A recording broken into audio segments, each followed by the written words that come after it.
কাউকে ব্যক্তিগত আক্রমণ করা। আপনি চেয়ারম্যান, আপনি শহরের কথা বলুন, আপনার কত টাকা আয়, কত টাকা ব্যয় বলুন। আপনি এই শহরে ক কিলোমিটার রাস্তা করলেন বলুন। কেন আমার এলাকা আজকে অন্ধকার? তখন তো এত ট্যাক্স ছিল না, তখন বহরমপুরে এত রোজগার ছিল না। বোকা বানাচ্ছেন, আপনার চামচাদিকে দিয়ে চামুন তাই করাচ্ছেন। ভোটার আগে এইখানে এসে বড় বড় আপনি কথা বলে গেলেন 80-90 লক্ষ টাকার কাজ হয়েছে। ঠিক ভোটের পরপরই বর্ষার মধ্যে দেখলাম এই শহরে সব ভেঙে চুরে শেষ হয়ে গেল। আপনি মানুষকে ধোকা দিচ্ছেন। এই শহর জুড়ে শুরু হয়েছে, এই যে বললাম প্রতি বুথে 10 লাখ টাকা করে চুরি করতে হবে তো ভাই। তাই জায়গায় জায়গায় ফাটিয়ে ফুটিয়ে সেখানে পাথর বালি দিয়ে উপরে সিমেন্ট গুলো মিলে দিয়ে বিল পাস হয়ে যাচ্ছে।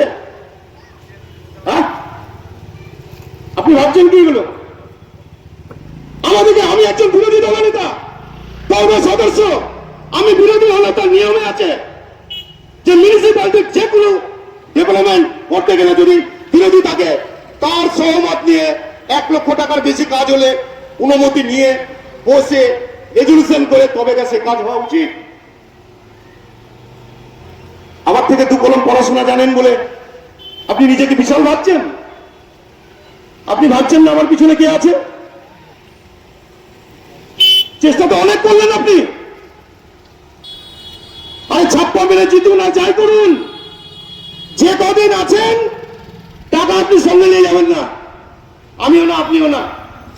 অন্তত পক্ষে এই শহরের টোটোবেলা দিকেও ছাড়েননি। পেটার গায়ে শিক্ষিত ছেলেরা রাতের অন্ধকারে কেউ মুখ উঠিয়ে এই শহরে দুটো রোজগার করার জন্য টোটো চালাতে এসে এই মিউনিসিপ্যালিটি পৌরপিতার নেতৃত্বে যে সমস্ত লোকজন আছে তাদের হাত থেকে রিহাব পাচ্ছেন না।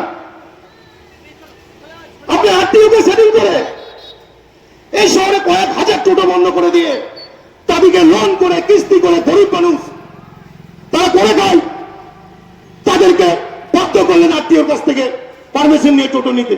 আমরা কি বুঝি না? কিন্তু কি করবো রে ভাই?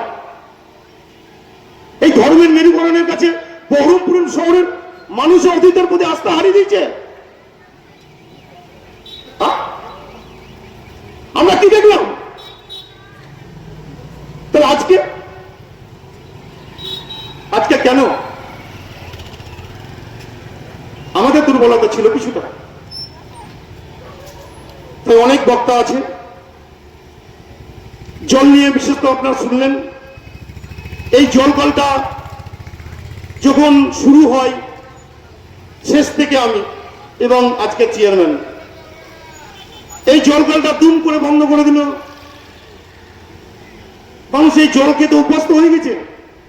কারণ আমাদের বহরমপুর মিউনিসিপ্যালিটি যে সমস্ত এলাকায় জল দিচ্ছে সেই জল আর যে জলটাই নিরপেষ্টিং সাপ্লাই দেয় তার 70 আর 30। কি এমন ব্যক্তিগত শত্রু আপনার বহরমপুর শহরের মানুষের কাছে? এতদিনে মনে পড়লো আপনার? সেই 2009 সালে শুরু হয়েছে, আর এতদিনে বন্ধ করতে মনে পড়লো আপনার? কি চাইছেন আপনি? অধীর চৌধুরীকে কলঙ্কিত করবেন? পারবেন না, বলে দিলাম, পারবেন না তো পারবেন না, যত কিছু বলুন আপনি। কিন্তু আপনারটা আমরা বলতে লাগলে সকাল হয়ে যাবে, আপনি সময়ের অপেক্ষায় থাকেন। আপনাকে আমি চেয়ারম্যান বলে মানি না,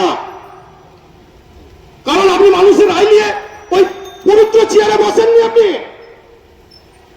আপনি মানুষের গণতন্ত্রকে টিপে হত্যা করে ছাপ্পা মেরে আপনি চেয়ারম্যান হয়েছেন। আমার অধিকার আছে, তাকে আমি মানবো, তাকে মানবো না, আপনি বলে দেবেন তারপরে। হ্যাঁ, তাই এই শহরের মানুষের প্রতি যে জুলুমবাজি হচ্ছে, এই শহরের মানুষ সজাগ থাকবেন, সচেতন থাকবেন। কিছু না হলে যে কোনো মারফত আমাদের নেতাকে জানাবেন। কষ্ট আর সাময়িক কিছুদিন। এই এলাকার মানুষ আপনাদের কাছে আমি সত্যি ক্ষমা প্রার্থী, কারণ আমি তো শাসক দলের কাছে মাথা নত করিনি। তার জন্য আমার সাধারণ পরিবার, আমরা সবাই আলাদা থাকি। আপনারা জানেন হয়তো এই এলাকার প্রত্যেকে জানে চেনে, কেন আমি সকাল হলে সারাদিন আপনাদের সঙ্গে কারোর সঙ্গে দেখা হোক যে না হোক আমি এলাকায় থাকি। তাই এই চেয়ারম্যান এতটাই মানে দানবীর যে আমার দুটো ভাই তাদের ছেলে মেয়ে বড় হয়ে গেছে। 2009 সালে যখন জলকলের কাজ প্রজেক্ট হয় তখন ওই জলকলে 1,500 টাকা মাইনা। আমার বাবা বেঁচে ছিলেন তখন, আমি কাউন্সিলর। আজকে যারা টিএমসি পার্টি অফিসে বসছে নাহলে তাদের মাইনা বন্ধ হয়ে যাবে, সব খবর আমার কাছে আছে, আমি জানি। তাদেরও করে দেওয়ার ব্যবস্থা আমি করেছিলাম স্বর্গীয় নীলরতন আড্ডা এবং দাদার নির্দেশে। তাই আমার ওদের কাছে মাথা নত না করার জন্য তারা করে খায়, আলাদা থাকে। আজকে 2.5 বছরের উপর তাদের মাইনা বন্ধ করে রেখে দিয়েছে। রীতিমতো হিরো আঙ্গার ওর দাদা বলে নাম ভাঙিয়ে চলে না, রানিং ডিউটি অবস্থায় মাইনা বন্ধ করে দেওয়ার পরেও ডিউটি করে গেল। এমন দুরবস্থা, চেয়ারম্যানের এত মানবিক, বহরমপুর শহরের মানুষ ভোট দেবে, এত মানবিক যে আমি কাউন্সিলর, আমার একই বাড়ি, আলাদা থাকে, আমার ভাই দিকে টিএমসি পার্টি অফিসে বসতে হবে, আমার আপত্তি নাই, কিন্তু তাতেও তার পারতেন না। উপহার ডিউটি অবস্থায় তাকে মার খেতে হলো এবং তাদেরকে বসে থাকতে হলো। অনেক কিছু দেখেছি, আমি প্রথমেই বলেছি যে এই শহরে আমি অনেক কিছু দেখেছি, অনেক কিছু দেখছি, অনেক কিছু এখনো দেখব। তাই এই শহরের প্রতি, মানুষের প্রতি যেদিনে জুলুম হয়েছে, অধীর চৌধুরী রুখে দিচ্ছে।